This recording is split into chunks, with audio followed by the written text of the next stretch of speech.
L'inquiétude autour du virus Zika qui ne cesse de grandir en Amérique du Sud, mais aussi dans les territoires et départements français d'outre-mer.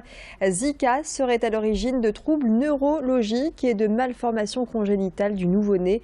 Les femmes enceintes doivent donc éviter de se rendre dans ces pays touchés par ce virus sexuellement transmissible. Un virus qui se transmet par le biais des moustiques, comme c'est le cas pour la dengue ou encore le chikungunya.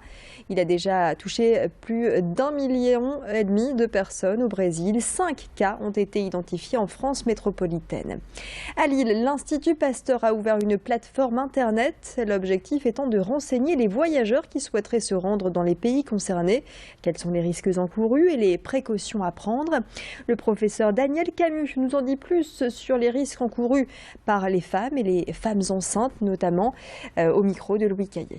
Pour les femmes enceintes qui désirent partir vers un pays où il y a du Zika, ce serait plutôt de leur dire réfléchissez à 2 fois avant de partir. Je pense que c'est une mesure de bon sens. Si toutefois elle veut partir ou elle ne peut pas faire autrement que partir, eh bien on lui donne des conseils pour éviter de se faire piquer par les moustiques. Pour les femmes qui reviennent par contre, ce qui est important pour elles, c'est de savoir si au moment de leur voyage, elles ont éventuellement pu être contaminées par le virus du Zika. S'il y a un risque, à ce moment-là, il y a toute une série d'examens et d'examens de surveillance qui sont à recommander. Et en fait, le plus simple, c'est de s'adresser à son médecin traitant ou à son gynécologue obstétricien et ils savent parfaitement la marche à suivre.